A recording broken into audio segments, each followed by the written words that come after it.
I'll have to get used to this microphone in just a second. So, this talk is going to be about work that I've been doing with Nicholas Christakis. And before we get to some of the research that we've done, I want you to think for a moment what it must have been like to live in India at the time they were trying to seek independence. Imagine you were a laborer. Imagine you were a farmer. And here is this person who is telling you to stand up against the British government. How did Gandhi do this? He told people, he tried to inspire them. He told them, you must be the change you wish to see in the world. Now, how do we do this? How does one person stand up against an empire? Well, as it turns out, that question has a lot to do with another very important question. Do your friends make you fat? The reason why these questions are related is they're both about friends. Gandhi understood that what he needed to do is he needed to inspire people not just to change themselves, but to change the people around them. And this is exactly the thing that we're starting to learn in our research when we look at these real-world social networks. So here's an example of something that Nicholas and I have done. We started in the Framingham Heart Study to look for patterns between friends, between family members, between neighbors, between coworkers. And what we find in these data sets is that it's really incredible to be able to see not just the people that one person is connected to, but also the people that they're connected to and the people that they're connected to. And so this is a representation of about 2,000 people from the Framingham Heart Study. This is from the year 2000. Each circle represents a person. Each line represents a relationship. And if we had better resolution, there's different colors for the different kinds of relationships. And in this case, we were very interested in this question of whether or not our tendency to gain weight might spread from person to person to person. And so we actually colored the nodes in this case, the people, yellow if they were obese, and red if they weren't obese. And we made node size proportional to body size, so that the bigger nodes are literally bigger people. And the reason why we did this is because we wanted to start to see if there were patterns. Could we find clusters of weight gain in this particular network? And in fact, we found that we did. Not only is it the case that if your friend gains weight, that you are more likely to gain weight, but this is also true of your friend's friend. And this is even true of your friend's friend's friend. Now, let me be very clear about what I mean by that. If I don't know anything else about you, but I know whether or not your friend's friend's friend is obese, then I can do better than chance at predicting whether or not you will be obese. Now, just because we find these kinds of clusters in this network data doesn't necessarily mean that one person is causing another person to gain weight. There are lots of different things that might go into these clusters that we're finding in these networks. And so one thing, for example, that we're interested in is influence. It could be the reason why you're just like the person that you're connected to is because you had an influence on the exercise behavior or the eating behavior or other behaviors related to obesity in your friend, your family members, or your coworkers. But another possibility is that instead of influencing them, what you're doing is you're choosing to have relationships with people who are like you. That's this middle word up here, homophily. It's one of my favorite words. It means love of alike. And you can see in this picture, there's birds flying with one another. You know, those birds did not make the other birds become birds. Those birds all gathered and are flying together because they're seeking out fellow travelers who are like them. And so it's possible that this clustering, this friends, friends, friend effect is not an effect at all, but it's really just the fact that we like to become friends with people who are like us. Another possibility in these networks is that it's not influence, it's not homophily, but it's shared context. And so, for example, you and your friend may both live near a gym, and independently, without talking to each other, you might both join the gym. And if that's the case, then you'll both lose weight, and it'll look like the two of you have the same thing going on with you, even though one of you isn't influencing the other one, and even though you didn't become friends because of your weight status or because of your tendency to join the gym. And so this is intellectually, it's a really, really hard problem to solve. Just because you see these clusters in real-world human social networks doesn't mean that you necessarily found that one person can influence another. So how do we tease all this apart? Well, fortunately, in the Framingham Heart Study, we have 32 years of data. And let me show you what that looks like. Here what we have is that same map that I just showed you. You have the yellow nodes who are obese and the green nodes who are not obese, and I'm going to play this forward in time. And what you're going to see is not only is it the case that people's weight is changing, but it's the case that the network itself is changing. And so people become friends, or they get married. And when that happens, a line forms between two circles, and the program tries to make those two circles close together. Sometimes you get divorced, and two circles will fly apart. Sometimes you let people pass away as nodes leave the network. But one thing that was immediately clear to us when we first generated this movie and took a look at this data is that the nodes were getting larger and larger and larger over time. And this is consistent with what was going on with the rest of the country. We were really having an obesity epidemic. And by looking at this overtime data, we could look to see, did you become friends with someone who was like you when you first became friends with somebody? To try and tease apart how much of this is influence and how much of it is are these other factors. When we looked at the different kinds of relationships, we were additionally able to come up with an idea about how to figure out whether or not context was driving these clusters. And so one of the things that we realized in this network is that sometimes one person would name another person as a friend, but that person would name the first person back. You can say, "Aw," that's okay. Now, that's very sad for the person who didn't get named back, but it's very happy for researchers like me. And here's why. If it's a gym opening up down the street that's causing the two of you to go up and down together, that's not going to be affected by whether or not you are more influenced by somebody that you named than they are influenced by you. If you name someone and they don't name you back, it's likely that they influence you more than you influence them. And this is exactly the pattern that we see. We see that the people that we name as friends in the top have a stronger effect on one another than the people going in the other direction. And in fact, whenever people mutually name one another, suggesting that there's a very strong relationship between these two people, we find the largest effect. If a mutual friend becomes obese, it nearly triples the risk of the first person's obesity. And so this is the kind of research we started doing, and we didn't stop with obesity. We also started to look at other things like smoking behavior.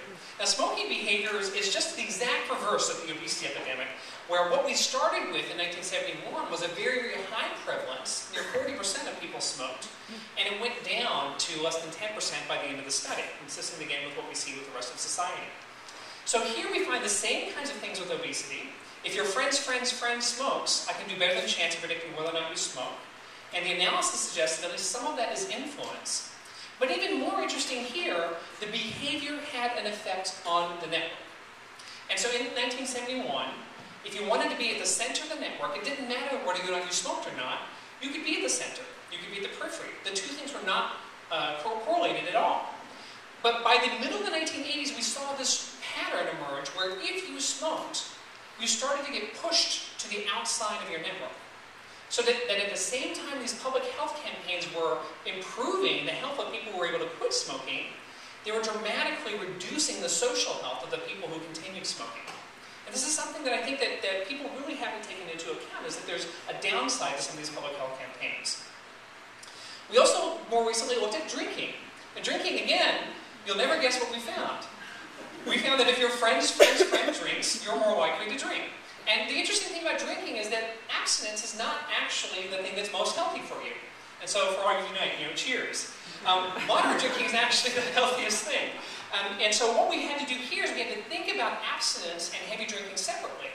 And one of the interesting things that we found was that contrary to our expectation, the people who were most influential in the network were not the people who lived in frat houses. It wasn't the men who actually were the most influential on one another or on women. It was the women who were influential on both women and men. And by looking at how these behaviors propagate in networks, you can sometimes find counterintuitive things that will help you to redirect health resources towards an appropriate population to get the most bang for your buck.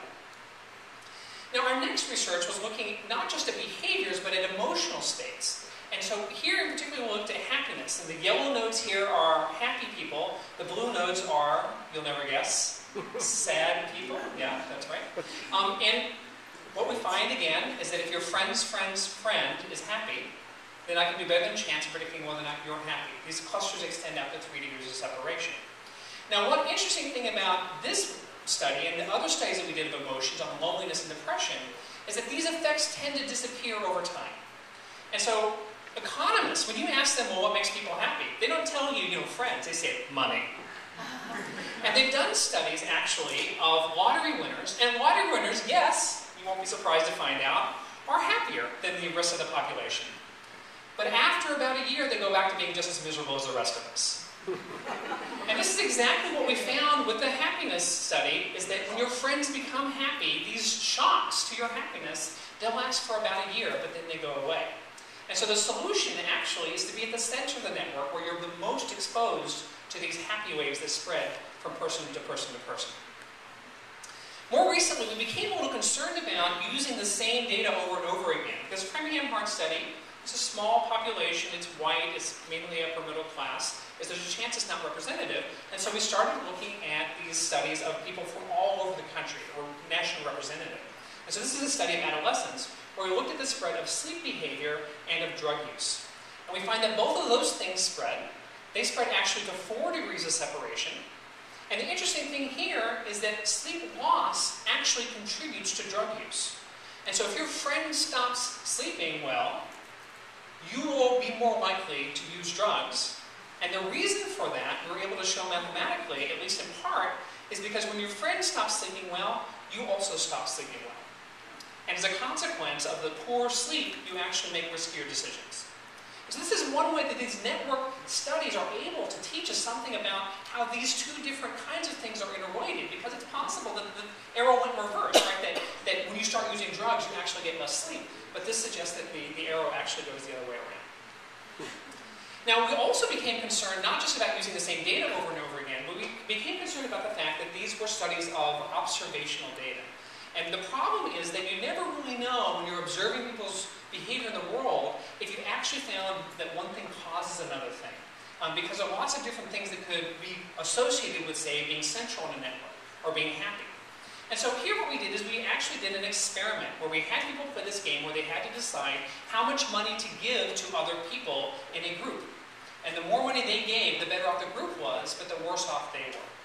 And the interesting thing that we found was that when you had people playing this series of groups in this network that we constructed for them at random, so that we could be sure that exposure to these other people was what was causing the effect, we found that generosity spreads 3 degrees of separation. And so this is an example of one generosity cascade. If Eleni gives more to Lucas, then Lucas will give more to Erica, Erica will give more to Jay, and Jay will give more to Brecken.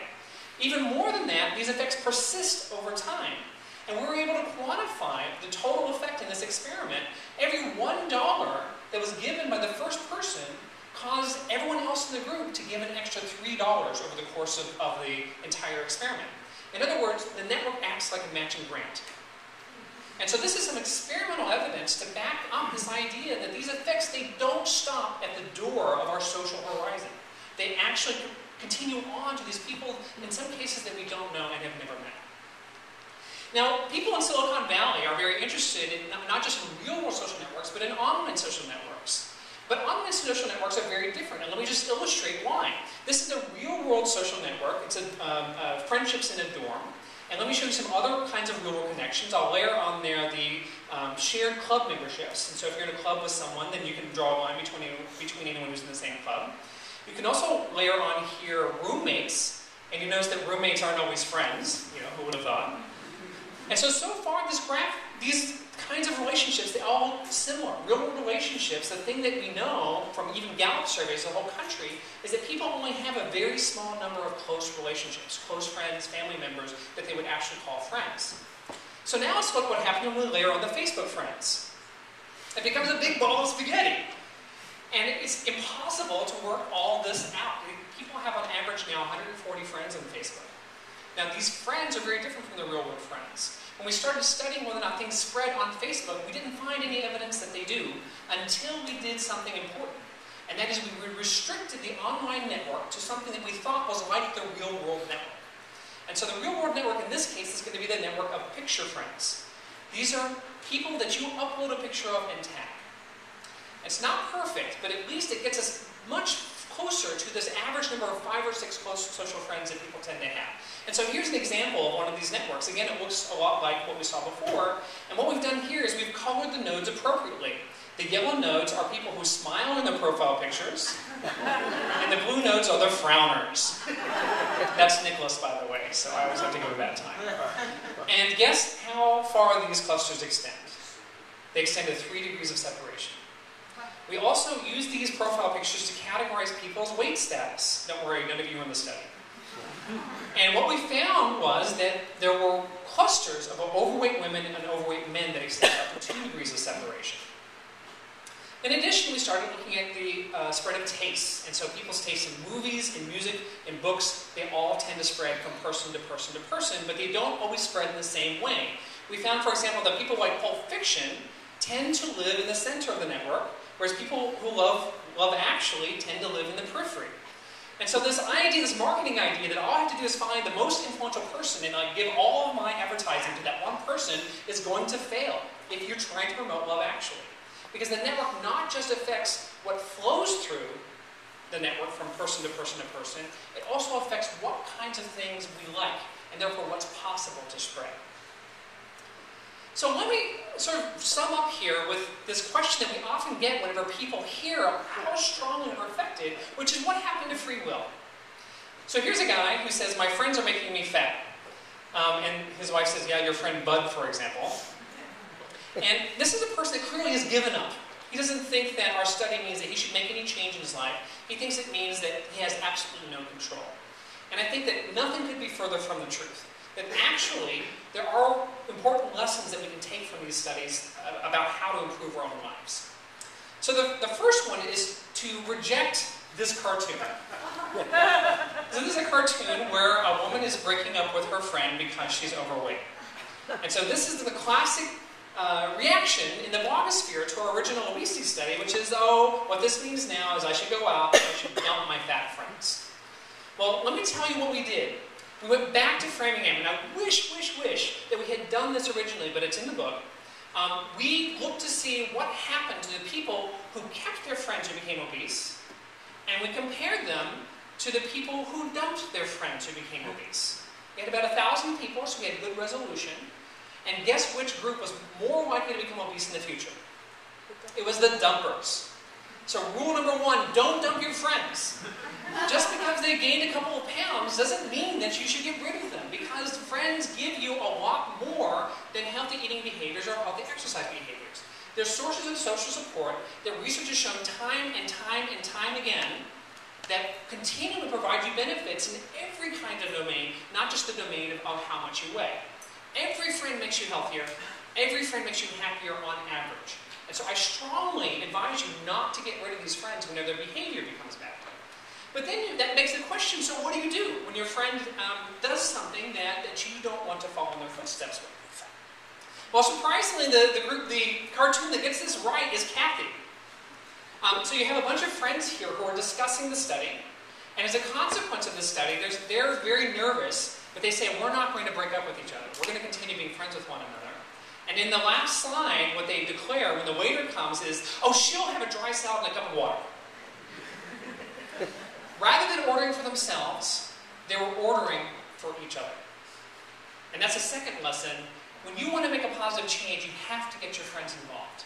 If you try to change and your friends aren't changing with you, it's going to be so easy for you to slide back. And this is true not just of weight gains.